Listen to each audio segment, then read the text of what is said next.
Hi everybody, welcome to my homestead and welcome to my channel. My name is Jared. If you haven't already, please make sure to subscribe.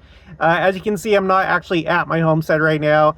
I'm in the I'm in the parking lot of a Walmart, which has been the site of many live streams in the past. Walmart and Costco and other places. But this is going to be a regular video. I had a couple analogies that have been on my mind over the last couple weeks that I want to share with you. Before I do, I just want to let you know, if you're in Utah, I'm going to be in Utah the second to last week of October. I was invited to speak at the Firm Conference, so you can come to that. Maybe some of you are already going. I'm gonna have a spot each of those 3 days.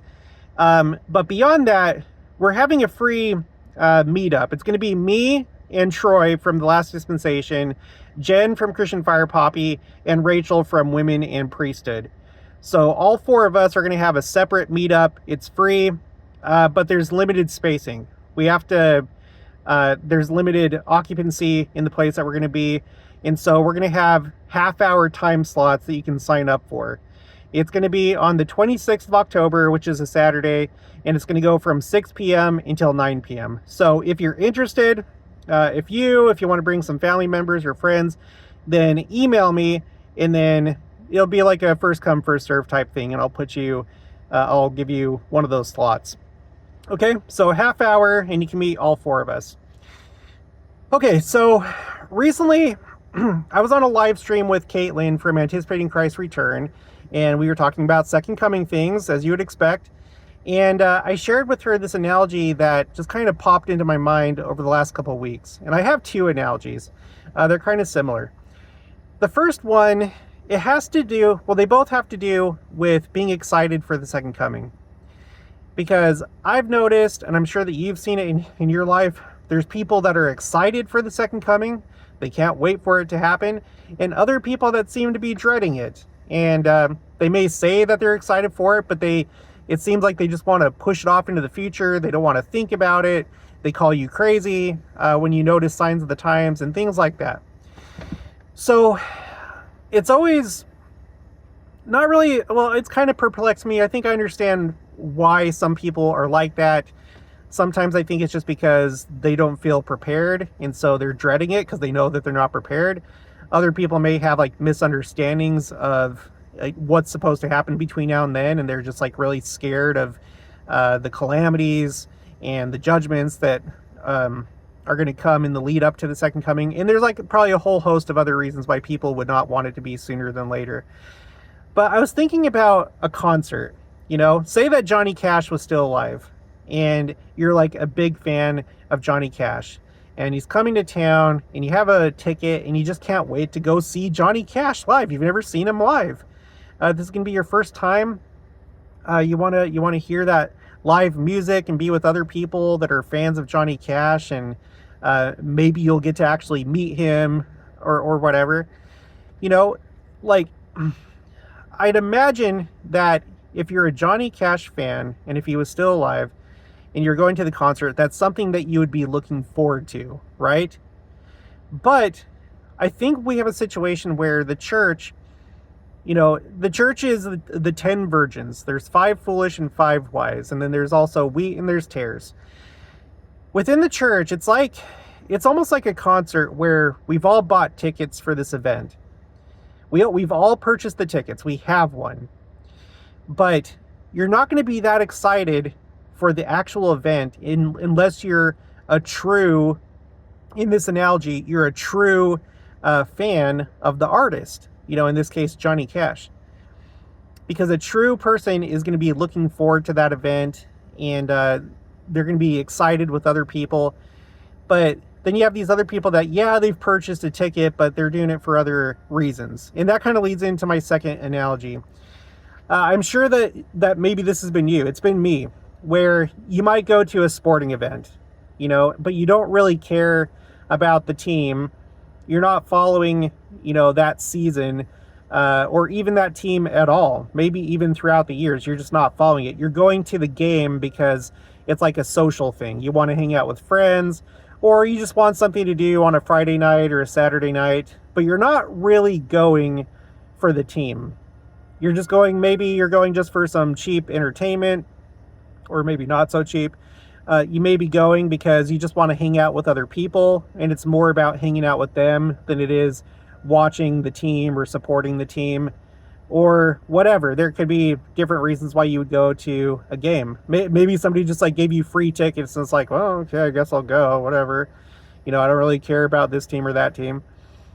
So I know that I've done that in my life, and I think that that's why some people come to church. I think some people come to church purely because there are social benefits, but when it comes to the actual doctrine of the church and a belief in the second coming, they don't really believe it. They're not in it for that. They're in it for whatever benefit they're getting from coming to church. So I think we need to be those true fans. We need to be looking forward to seeing Christ. None of us well, I'm not going to speak for all of us. I know people have had special experiences, near-death experiences, dreams, and possibly other experiences, but I'm willing to bet that most of us have probably not been in the presence of the Savior personally, like him actually in the same room with you and you could like see him fully. I'm sure most of us haven't had that experience. But when he comes for the second coming, we are going to see him and we're going to hear from him. All we have right now is his words from the scriptures, which is a lot. We have his actual words from the scriptures. We have his words also through the prophets.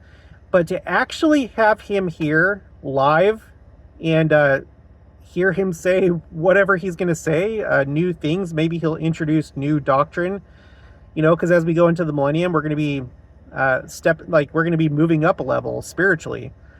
It's going to be a new phase of this earth's temporal existence. So there's probably going to be new doctrines. Bruce R. McConkie talks about that in Millennial Messiah, that there's just an endless array of doctrines that we don't know anything about.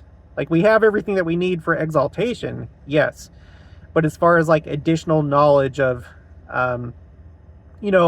for example, the scriptures talk about how the earth was created. There's going to be more that's revealed about that in the millennium. There's going to be a lot of things that are revealed. So we have what's necessary right now, but there's going to be more. And so it's an exciting thing if you're a true follower of Christ. It should be exciting, the prospect of hearing from him directly and seeing him and seeing what he actually looks like. Again, you're not going to achieve exaltation based on knowing what he physically looks like, but that's going to be an amazing thing. All that we can do right now is imagine what he looks like. And there is a real intimacy in like seeing somebody, like seeing their eyes and seeing their face, their countenance. It's like an additional level of knowing somebody. So it's just going to be a really, really exciting thing. So I guess we have to ask ourselves, we have the ticket, but are we actually fans? Are we actually looking forward to the event? Or are we just doing it because, oh, I got nothing better to do. Oh, I just want to hang out with some friends. I don't want to stay at home bored. So let's be the real thing, And that doesn't mean that we have to be delusional. I know that not everybody agrees with like the different signs of the times that I feel are signs of the times, and I probably don't agree with all the ones that maybe you point out. But all that really matters is what actually happens, and that we listen to the living prophet. And it really seems to me like he thinks that it's going to happen soon, based on everything that we've compiled on my spreadsheets. I've already done a thing where, and I can't show it to you right now, but I did a thing where I searched for these key phrases of all these different prophets going back to 1942, because that's how far back I can go with the Scripture Citation Index. And out of all the presidents of the church from that time until present, the two that have talked about the second coming the most is President Benson and President Nelson. And President Nelson is in the number one spot. So let's listen to them. Let's not get rigid in our beliefs and think that we know everything. Let's just wait and see how things play out. And when we see wonders, and when we see wars, and when we see, plagues, and all the signs of the times, calamities, let's just take note of it, because the Lord is probably sending a message to somebody with whatever that thing is, including ourselves, because we're aware of it. So anyway, I just want to leave that with you. Again, if you haven't already, please make sure to subscribe, like this video if you liked it, leave your thoughts and opinions down in the comments below. Also make sure to share it, and I'll talk to you guys later.